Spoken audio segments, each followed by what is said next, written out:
Buenas tardes a todos. Retomamos, espero no olvidarme de todas las personas que tengo aquí apuntadas que habían pedido la palabra.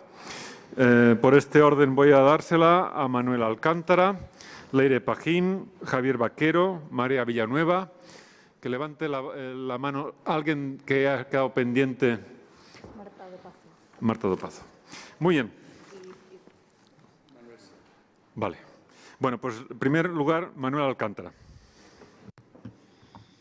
Muy bien, buenas tardes y mi agradecimiento y mi felicitación a la Agencia Española, agradecimiento por la invitación y felicitación por este evento y también felicitar a quienes han redactado el documento, dos de cuyos autores tengo sentado a mis lados.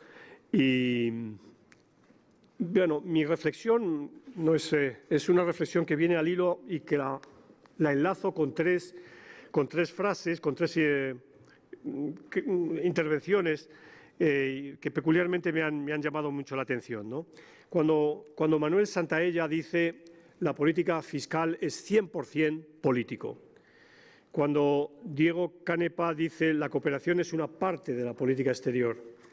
Y cuando Paloma Durán nos recuerda que hay que repensar la ayuda oficial al desarrollo, esto me lleva a desarrollar una reflexión que va a ser, prometo, muy breve, sobre el papel de España en este ámbito, puesto que, digamos, el foro que aquí nos convoca, este foro de debates precisamente sobre el papel de España, como potencia media venida a menos. Esto lo podemos tomar entre comillas, pero es evidente que la España, y se ha dicho aquí que el 2015 no tiene nada que ver con el pasado, no tiene nada que ver con el 2005. Y la realidad española en política exterior es una realidad que podemos decir cuanto menos menguante. No sé si ustedes son conscientes, no les voy a abrumar en datos de los presupuestos nacionales, pero un solo dato que es muy significativo. En este año, en el año 2015, entran 12 nuevos diplomáticos, 12. Y creo que entre bajas por jubilación y fallecimiento, etcétera, cubren exactamente una tercera parte de lo que se deja.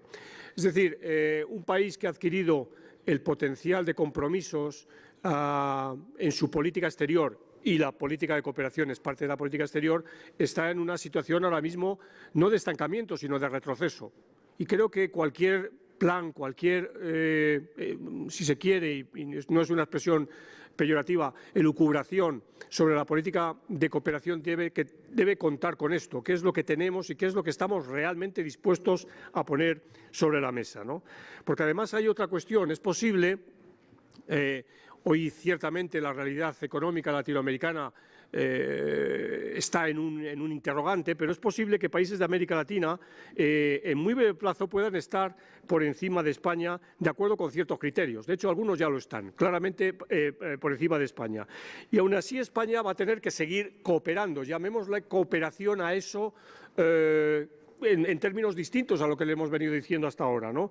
Por razones históricas, pero también por razones inerciales de los 25 últimos años de la cooperación española, ¿no?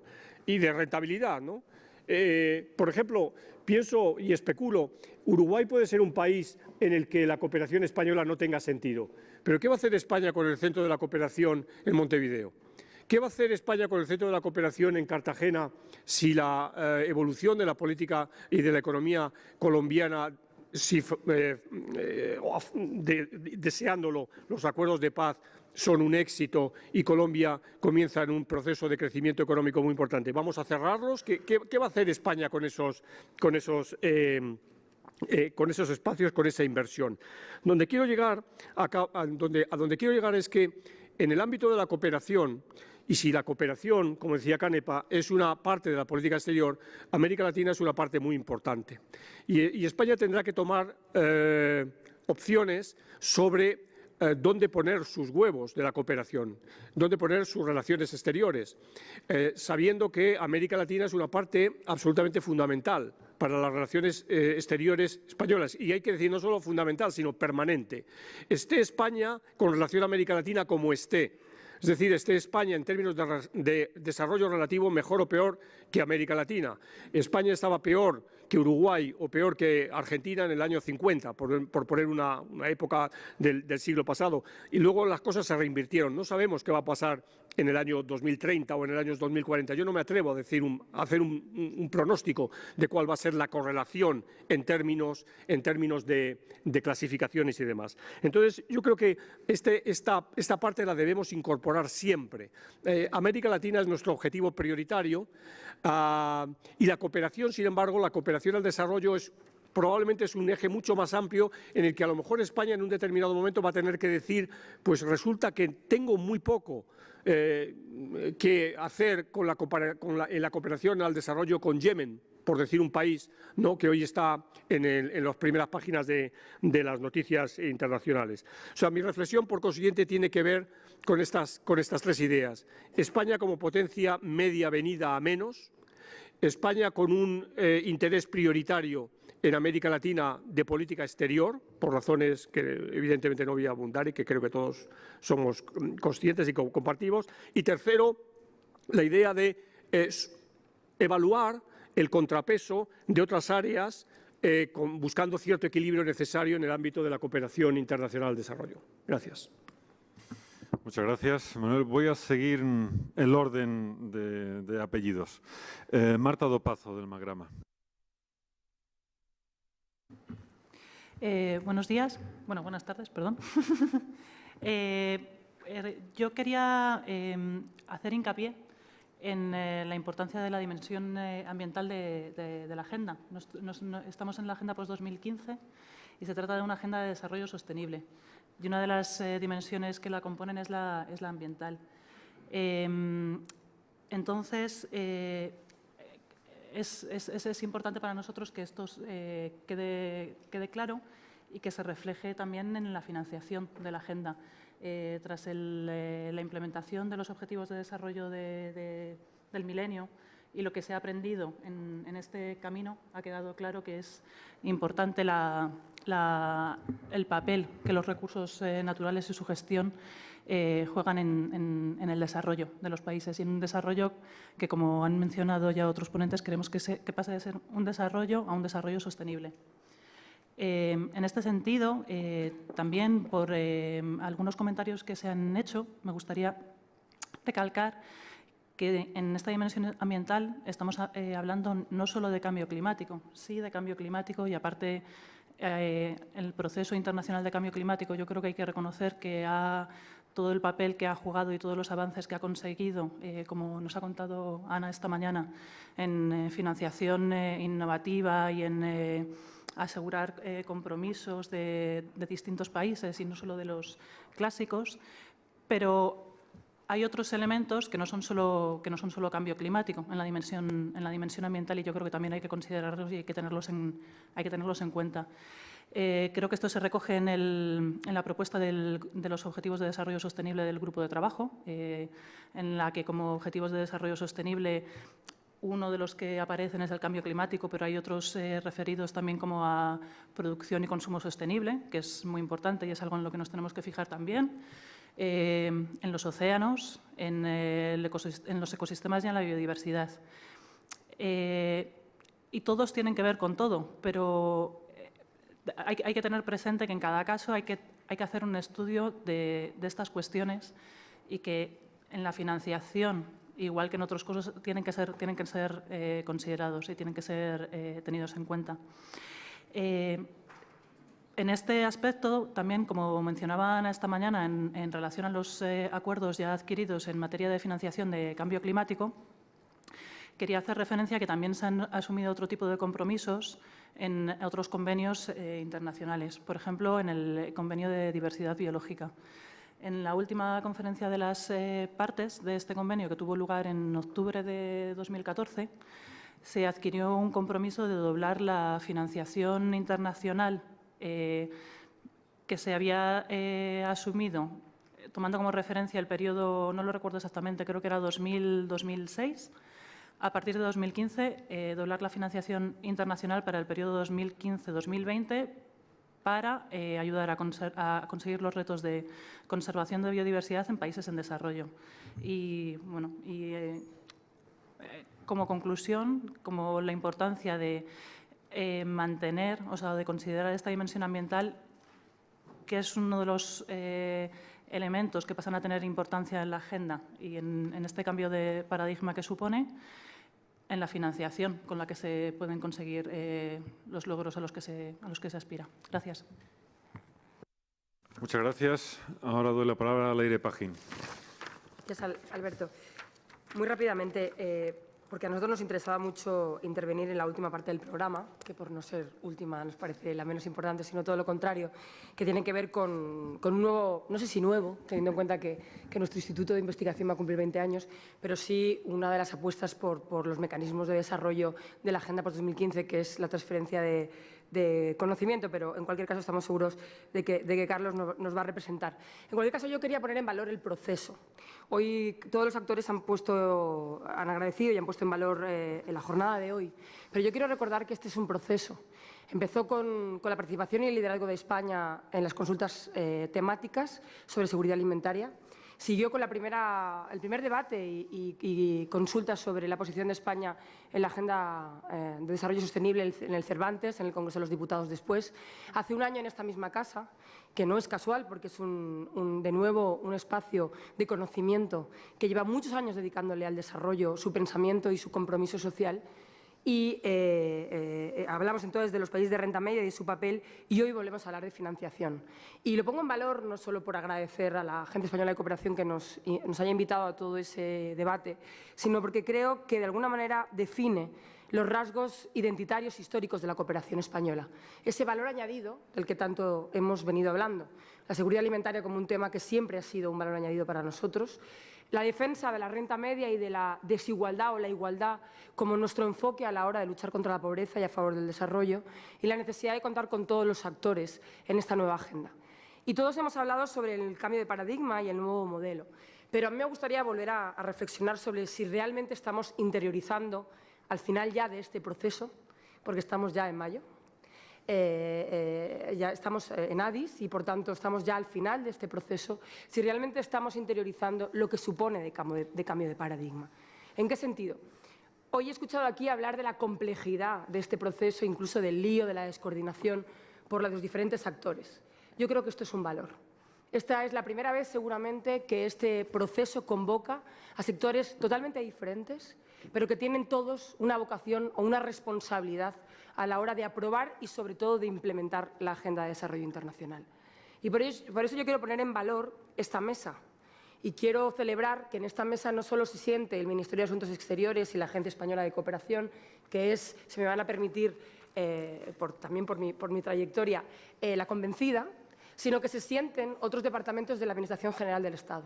Porque algo que tenemos que interiorizar de verdad a partir de esta agenda es que esta agenda es una agenda de todos los agentes y de todos los sectores. Y, por tanto, el Gobierno español y la Unión Europea, cuando esta agenda se empiece a implementar a partir de septiembre, tendrá que empezar incluso a reflexionar cómo modifica su estructura institucional para que esta agenda se pueda implementar en su país y fuera de su país. Porque esta agenda será de la Oficina del Cambio Climático, con la misma responsabilidad que lo es hoy de la Agencia Española de Cooperación, pero también del Ministerio de Economía y, sobre todo, del Ministerio de Economía y del Ministerio de Comercio o de la Secretaría de Estado de Comercio y de la de Educación. Por tanto, este cambio de paradigma que siempre hemos reivindicado históricamente desde el sector de la cooperación, hoy es más claro que nunca. Pero además es una agenda universal y yo no estoy segura de si desde la Unión Europea estamos interiorizando suficientemente lo que esto significa. Porque seguimos añadiéndole reflexiones al debate desde los instrumentos del norte y del sur o cómo se aplican en el norte y en el sur, cuando esta agenda por primera vez va a tener que ser aplicada en igualdad de condiciones, aún con adaptaciones y diferentes indicadores y parámetros en todo el mundo. Por tanto, ya no vale ese debate sobre los instrumentos para el sur y los instrumentos para el norte. Hoy hablábamos de los nuevos instrumentos de movilización de recursos que van más allá de la ODE. Pero este debate tampoco es nuevo. La tasa sobre transacciones financieras es un viejo debate. Ya se habló en Porto Alegre, pero se aprobó en el G20 hace ya algunos años y todavía hemos sido incapaces de implementarla, por no hablar del abaratamiento del envío de las remesas, que es algo que la cooperación española viene aportando desde hace muchísimos años, o otros instrumentos sobre la eliminación de los paraísos fiscales o la apuesta por la lucha contra el fraude fiscal. Es decir, estamos hablando de viejos debates cuya novedad aquí debería ser que este documento cero, que en mi opinión es muy completo, se lleve realmente a la práctica y seamos capaces de implementarlo. Hoy decíamos aquí que uno de los retos es hablar de cómo se rinde cuentas de la ODE, pero en mi opinión también uno de los retos es cómo se rinde cuentas del compromiso político. Es decir, uno de los grandes retos es que los compromisos de Adís, los compromisos del cambio del clima en París y los compromisos en septiembre de Naciones Unidas tengan al final un espacio para rendir cuentas a nivel global. Porque las responsabilidades son soberanas y nacionales, estamos de acuerdo, con todo el respeto hacia ellas, pero también los compromisos políticos son globales y colectivos. Y tenemos después que dar respuestas no solo sobre la ODE, sino sobre los compromisos políticos que todos hemos adquirido y cómo estamos implementándolos. Y ahí está también el gran reto de esta agenda. Acabo diciendo que cuando hablamos de la necesidad de que el sector privado se involucre, yo creo que hemos dado pasos adelante respecto al año 2000. Esta es la primera vez que Global Compact tiene un report propio sobre el papel del sector privado, que ha habido una consulta concreta sobre el papel del sector privado y que España ha contribuido decisivamente a ello.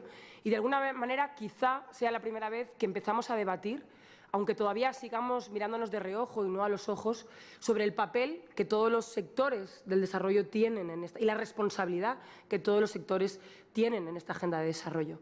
Por eso me ha gustado especialmente la reflexión de Blanca, viniendo sobre todo del Banco Mundial, porque escuchar decir que la responsabilidad del sector privado va más allá de su responsabilidad social corporativa, que por supuesto siempre es bienvenida, que tiene que ver con su compromiso fiscal, que tiene que ver con cómo también contribuye al respeto al medio ambiente y a su compromiso de auditoría social, es tremendamente importante. Por lo tanto, creo que lo más importante aquí es cambiar un poco el paradigma y el chip, si me permiten la expresión coloquial, sobre lo que va a suponer esta agenda desde la universalidad, desde una agenda de todos y no solo de los que clásicamente nos hemos dedicado a la cooperación al desarrollo y de las lecciones aprendidas. El Fondo de Desarrollo Sostenible es un buen ejemplo de buenas prácticas y de lecciones aprendidas que deberíamos poner encima de la mesa para aprender en el futuro. Pero lo más importante, sobre todo, es saber que cuando en septiembre se aprueba esta agenda, deberíamos haberle ganado un poco de tiempo al tiempo. Uno de los grandes reproches a la agenda de los ODM fue que empezó tarde. Y creo que esa también es una gran lección. Creo que deberíamos entender los problemas que tuvimos de implementación en los ODM y empezar ya a poner algunas piedras en el camino sobre cómo se va a implementar esta agenda, que es más ambiciosa que todavía que la anterior, que requiere de más compromisos financieros todavía que la anterior, cuando todavía no hemos sido capaces de cumplir ni siquiera con el 0,7 a nivel global, y que, por tanto, requiere de un compromiso político y de una rendición de cuentas política mucho mayor que la anterior. Por tanto, bienvenida sea esa llamada a la coherencia, que no solo a la coordinación y a la complementariedad de todos los actores que a partir de hoy y a partir de mañana va a ser nuestra agenda mucho más que nunca. Gracias. Muchas gracias, Leire, por la claridad. Manuel Sierra, por favor. Muchas gracias. Yo vengo de representar a las universidades españolas, para el que no sepa lo que es CRUE. Voy a ser breve y me voy a enfocar sobre todo en el tema de universidad, porque Saúl Weisslader ha comenzado diciendo que la universidad no ha estado muy presente en la definición de la agenda y es algo que me preocupa. Pero yo creo que al menos aquí la percepción que tenemos en las universidades españolas es que en la posición española ha participado bastante activamente, tanto en la elaboración de este documento base que ha servido para iniciar el debate de esta reunión, como en el documento base que se inició para la posición española de la Agenda por 2015. Y agradecemos a la Secretaría General que haya contado con expertos universitarios. Y, bueno, se lo hemos agradecido varias veces, pero reiteramos este agradecimiento. Pero bueno, más allá de todo esto, como ha dicho Leire ahora mismo, la agenda es completamente diferente a la que venía a ser la de los Objetivos de Desarrollo del Milenio. Y sobre todo yo creo que lo que más cambia es el concepto de universalidad. Y eso hace que cambie completamente la manera de enfocarlo de todos los agentes. En lo que respecta a la universidad, cobran importancia temas que va a tratar ahora mi colega Carlos Matáis dentro de un ratito, de transferencia de conocimiento, transferencia de tecnología, innovación, incluso nuevos mecanismos de financiación. Y sobre todo eso, que los problemas se van a enfocar desde un punto de vista global, porque ya nos hemos dado cuenta que los problemas son globales, no se pueden compartimentar. Esto implica que el papel de los actores cambia y, en particular, el papel de la universidad cambia completamente. Pasamos del concepto de ayuda al concepto de desarrollo per se. Y esto implica para la universidad que el enfoque de investigación y reflexión es global, afecta a todo el core de nuestra actividad continua, no afecta a un elemento residual como se podía haber visto antes. Pero no solo a la universidad, sino a todos los actores. Y luego me centraré un poquito más en cuál creo que debe ser el papel de la Administración. Claramente, a partir de aquí, un papel que debe jugar la universidad es ser capaz de involucrar a distintos agentes que han estado hasta ahora dentro de la universidad, fuera del mundo del desarrollo, pero que ahora sus conocimientos van a tener que alinearse con el resto de los conocimientos de la gente que ha estado trabajando en los temas de desarrollo para conseguir entre todos unos impactos mayores. En el tema de la financiación, esto se traduce en algo parecido. La financiación de esta nueva agenda tiene que ser capaz de apalancar fondos de otras fuentes que han estado pensadas para otros ámbitos. Y, por ejemplo, pues dentro del mundo universitario, me acuerdo de los programas de investigación europeos como el Horizonte 2020 o programas de movilidad. Ahí hay objetivos de desarrollo que en principio han estado pensados para desarrollo del norte, desarrollo de Europa, pero ahora mismo esa frontera se diluye. Entonces, esos fondos sirven para, o deben servir, si se hacen las cosas bien, para conseguir un mayor impacto también en el desarrollo de todos los países, en este nuevo paradigma de desarrollo que estamos repensando entre todos. ¿Cuál tiene que ser el papel de ASGCIT en este nuevo momento? Pues yo creo que cada vez tiene que ser más conseguir incentivar a todos los actores, Administración, otras administraciones, como hay muchos aquí representados, otros actores públicos y privados, para que consigan alinear sus políticas para hacer frente a esta nueva agenda. Alinear sus políticas y sus instrumentos. Yo creo que va a ser básico los temas de coherencia de política, que se lleva hablando de ellos desde hace mucho tiempo, pero que ahora imprescindiblemente van a ser el elemento central de la nueva agenda de desarrollo. Muchas gracias. Muchas gracias, Manuel. Paso la palabra ahora a Javier Vaquero. Sí, buenas tardes. Soy Javier Vaquero, represento a la Unión General de Trabajadores, UGT. Agradezco la participación en esta consulta y el reconocimiento que nos hace como agentes de cooperación. Mi intervención no es solo sobre nuestra posición como sindicato español, sino también reflejamos las posiciones del movimiento sindical internacional, que está también haciendo un posicionamiento de cara a la próxima conferencia de Addis Abeba. Y me voy a centrar rápidamente, por no alargar mucho, en 4 puntos que me parecen más centrales. Para el movimiento sindical, la desigualdad es el mayor desafío en el mundo actual y, a pesar de los años de crecimiento que ha habido, y especialmente en esta crisis, la desigualdad crece y continúa creciendo en el mundo. El sistema económico, financiero y comercial mundial se debe corregir y debe buscar un modelo de desarrollo alternativo con un objetivo de prosperidad compartida para que todas las personas puedan disponer de medios de vida suficientes, se respeten los derechos humanos y se promueva la justa distribución de la riqueza y los recursos creados en la economía. Un segundo punto es que para esto se necesita apoyar el papel de los Estados democráticos para que puedan actuar en el impulso a la innovación, la orientación efectiva de las inversiones y con políticas de distribución, o sea, que se permita lograr el crecimiento inclusivo. Otro tema que también nos parece muy importante y que queremos destacar aquí es que para mejorar la cooperación internacional se ha de evitar algo que ya se ha dicho a lo largo de la mañana, como son la competencia fiscal entre los países, la evasión fiscal, hacer frente a los paraísos fiscales, las prácticas de corrupción, precios manipulados, precios de transferencia, y todo eso se ha de lograr con una mayor cooperación intergubernamental y de todos los actores. Es necesario que las empresas multinacionales cumplan con los principios rectores de Naciones Unidas, con las directrices de CDE o de la OIT, y hay que hacerles responsables del respeto de las normas fundamentales del trabajo, de las normas medioambientales, no solo a ellos, sino también a lo largo de todas sus cadenas de producción. Eso siempre es algo que destacamos y que me gustaría que quedara recogido, que la responsabilidad no se queda simplemente en las propias multinacionales, sino que existen cadenas de producción extendidas a lo largo de todo el mundo y que hay que actuar para mejorar la situación de todos, porque si no, no se puede lograr nada.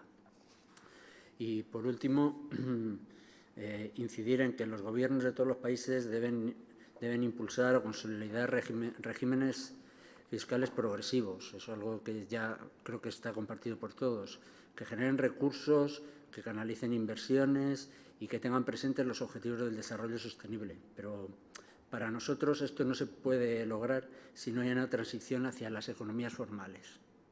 Tiene que haber una formalización de la economía que permita, por hablar del tema laboral, adopción de salarios mínimos, políticas fiscales y de mercado de trabajo justas, que se permita la creación de empleo productivo y decente, que se luche contra brechas salariales de género o una protección social adecuada.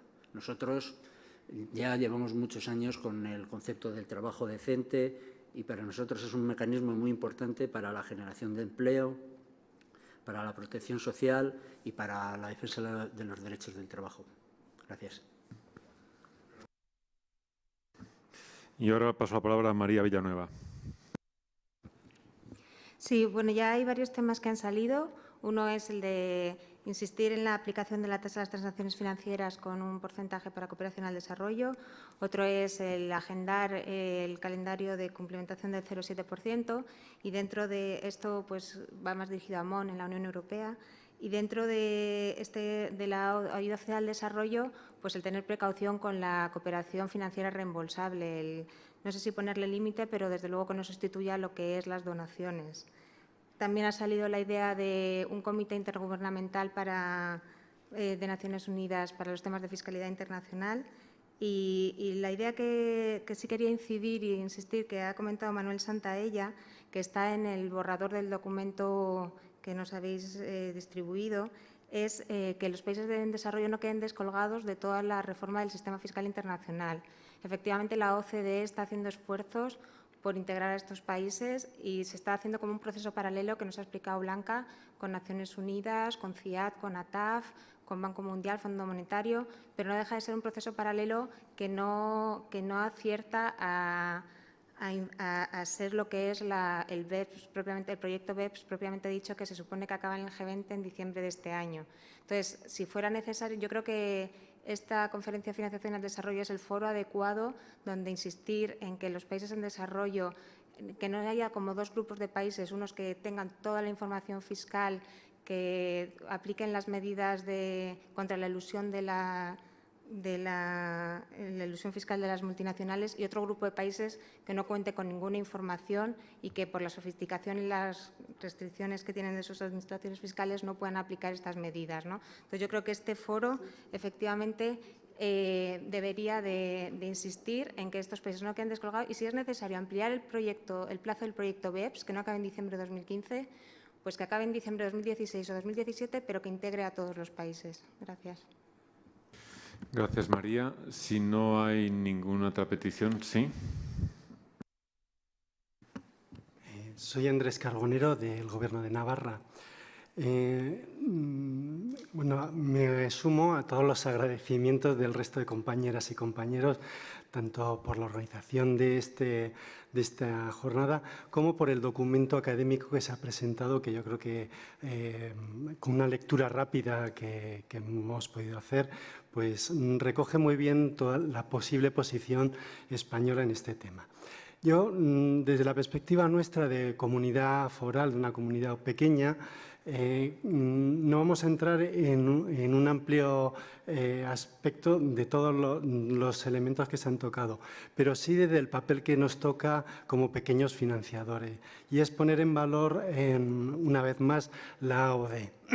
La AOD yo creo que está bastante bien recogido en el documento, pero hay aspectos que creo que son interesantes, como la capacidad que tiene para movilizar otro tipo de recursos. No solamente cuando nosotros financiamos un pequeño proyecto, muchas veces el valor agregado no es que vaya un dinero X, sino lo que se moviliza en las comunidades donde se recibe. Y esa capacidad de movilización y focalización en temas centrales de lucha contra la pobreza es un valor que no tienen otros instrumentos financieros.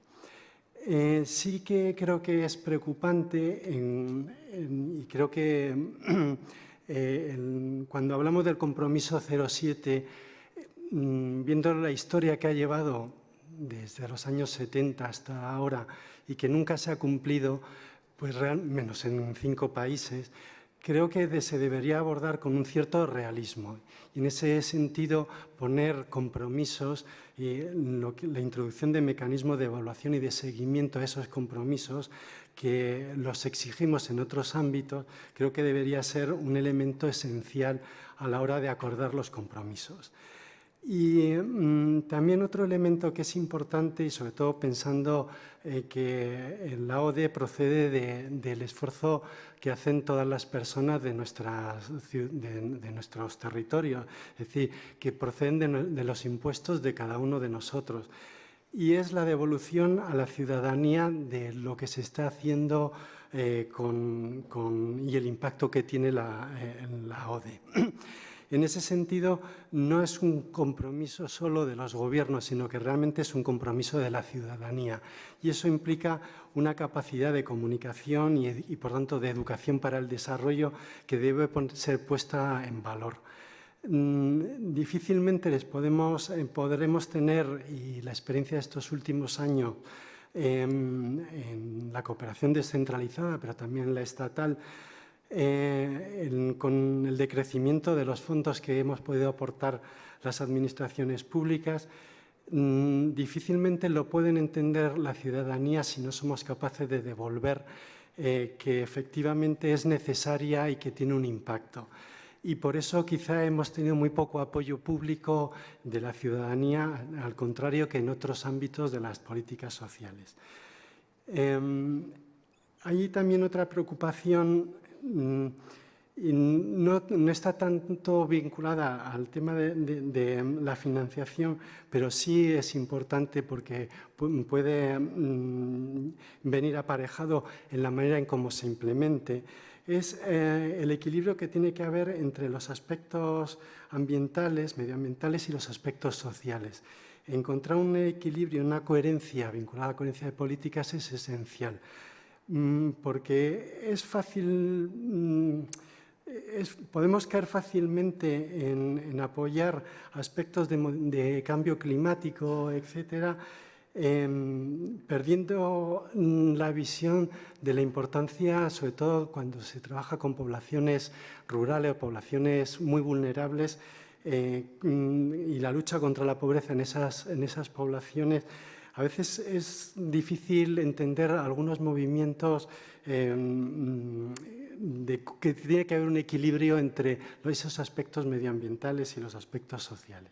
Y eso es lo que, así brevemente, yo resaltaría, y vuelvo a señalar que el documento me parece un documento bastante interesante. Especialmente resaltaría el capítulo primero porque me parece que es un resumen magnífico y que puede ayudar a fijar la posición española con estos 100 y pico folios que han presentado. Gracias.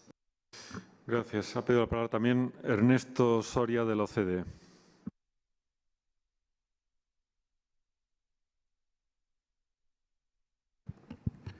Muchas gracias. También me quiero sumar a los agradecimientos por la invitación a este foro, que desde la OCDE estamos viendo con mucho interés. Yo podría decir, trabajando en el tema de coherencia de políticas para el desarrollo, que esto es coherencia de políticas en la práctica, es un ejercicio de coherencia de políticas. Y bueno, quiero enfatizar aquí que sería un poco irresponsable de mi parte también representar la visión de la OCDE en su conjunto. Yo trabajo en el área de coherencia de políticas y mis comentarios los voy a enfocar específicamente a este ámbito, que como se ha mencionado también aquí, el tema de coherencia de políticas es muy importante como uno de los medios de ejecución de la agenda de post-2015 e importante en la agenda de Addis Abeba. Al igual que España, desde el trabajo que estamos haciendo en coherencia de políticas, vemos el carácter universal de la agenda como algo muy importante, pero no solamente el carácter universal de la agenda post-2015. Entendemos a la agenda como una agenda integradora. Vemos a los 17 objetivos no de manera sectoral o sectorizada. Creo que una de las enseñanzas o de algunas de las cuestiones que podemos aprender de los objetivos de desarrollo del milenio es que ir hacia el desarrollo sustentable, hacia procesos de transformación, persiguiendo objetivos sectorales, es muy difícil. En ese sentido, también vemos a la agenda post-2015 como una agenda transformadora. Y esto va a tener implicaciones para las políticas domésticas. Y vemos nosotros que es justamente desde la casa, desde las propias políticas domésticas, donde se va a tener que ejecutar esta agenda. Tenemos que preguntarnos hasta qué punto la formulación de políticas o las políticas que estamos diseñando, las regulaciones, las legislaciones que estamos poniendo en práctica, responden a los criterios de sustentabilidad, sostenibilidad que se están queriendo alcanzar con los objetivos de desarrollo sustentable. Entonces, en ese sentido vemos que para la coherencia de políticas esta agenda tiene implicaciones fundamentales. Una de ellas es el enfoque. Vemos que tenemos que trascender el enfoque centrado en el donante, es decir, la coherencia de políticas la vemos como un instrumento de política relevante no solo para los donantes, no solo para las agencias de cooperación o los ministerios de cooperación. Vemos que es un instrumento relevante también para países en desarrollo y habría que compartir experiencias con países en desarrollo e incluirlos en el diálogo de la coherencia de políticas, porque finalmente cuando hablamos de impactos negativos de nuestras propias políticas domésticas en los objetivos de desarrollo de otros países, pues tenemos que conocer de primera mano cuáles son las implicaciones, cuáles son los impactos, conocer de esos países cuáles son las realidades y los efectos que están sufriendo. Entonces tenemos que involucrar a estos países en las discusiones. Entonces, una implicación es en cuanto al enfoque. Tenemos que trascender el enfoque del donante. Otra de las implicaciones es que tenemos que promover a través de la coherencia enfoques más integrados. Como se mencionaba hace un momento, necesitamos, la agenda post-2015 nos exige tener un equilibrio entre las dimensiones económica, social, ambiental del desarrollo sostenible. Y esto requiere de mayor coherencia, de formulación de políticas integradas, con ejercicios como este, donde hacemos visibles los valores que cada sector está persiguiendo, los objetivos de cada política sectorial y donde identificamos los vínculos entre esas políticas, donde podamos identificar también cuáles son los conflictos entre los objetivos de políticas, cuáles son los conflictos entre las prácticas de ejecución, entre los instrumentos que ponemos en marcha y encontrar mecanismos de compensación. Otra tarea para la coherencia de políticas en el contexto de la Agenda Post-2015 va a ser la creación de ambientes propicios para el desarrollo sostenible. Ya se hablaba aquí de la generación de sistemas fiscales internacionales más transparentes, más justos, pero no solo es esa parte, hay que tratar de minimizar lo que desde el punto de vista de la OCDE consideramos como los imposibilitadores o los factores que impiden que los países puedan llevar a cabo o puedan tener recursos para financiar el desarrollo sostenible, como por ejemplo los flujos ilícitos o la corrupción. Son ese tipo de factores donde también tenemos que enfocar los objetivos de la coherencia. Y al mismo tiempo, también identificar los posibilitadores, cuáles son esos factores que van a ayudar a crear las condiciones propicias para el desarrollo sostenible, como son pues más inversión en capacidades, en infraestructura, en instituciones, en educación, en muchos ámbitos. Se mencionaba aquí el proyecto BEPS. Lo que quiero mencionar sobre eso es que por decisión de los ministros de Finanzas del G20 en septiembre del año pasado, se decidió que se lanzara un proceso de diálogo estructurado con países en desarrollo. En el primer año del proyecto, más de 80 países en desarrollo participaron, y ahora este diálogo estructurado tiene básicamente 3 pilares. Uno es se invita a los países a participar en el Comité de Asuntos Fiscales de la OCDE. En las discusiones se han creado redes regionales, como se mencionó aquí, con el Banco Mundial, con el Fondo, etcétera. Y se está dando apoyo al desarrollo de capacidades. Entonces, desde la OCDE tenemos instrumentos de soft power, tenemos recomendaciones, tenemos estándares que y somos parte de la comunidad internacional. Somos un organismo que estamos ahí para apoyar a nuestros miembros, pero también para apoyar a los procesos internacionales. Creo que debe aprovecharse lo que se tiene, los mecanismos existentes. Y desde la OCDE tenemos mecanismos para intercambio de conocimientos, tenemos mecanismos para intercambiar las mejores prácticas en muchos ámbitos, casi en todos los ámbitos de política pública. Estamos llevando esfuerzos a nivel interno del secretariado para tener enfoques más integrados, enfoques más coherentes. Y estamos repensando cómo integrar estas dimensiones del desarrollo sostenible en todas nuestras recomendaciones de política.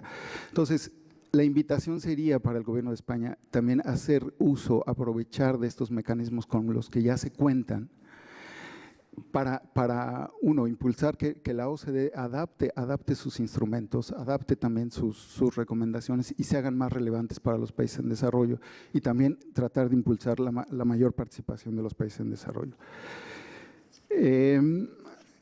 Finalmente, también quiero mencionar que la agenda va a tener implicaciones, como decía, para la cuestión de la coherencia de políticas, pero también para cómo medimos la coherencia. Es decir, desde la OCDE nos hemos enfocado a los procesos institucionales, a los mecanismos que tenemos para diseñar las políticas, pero ahora tenemos que tomar en cuenta otras dimensiones. Entonces, tenemos que hacer uso de nuevos indicadores, de nueva información, de nuevas tecnologías, y eso es algo que también tendrá que utilizarse cuando hablamos de financiación para el desarrollo. Por el momento ahí dejo mi intervención y con gusto me gustaría continuar más adelante. Gracias. Muchas gracias. Gracias a todos por las valiosas intervenciones y ahora pasamos a la primera mesa de la tarde.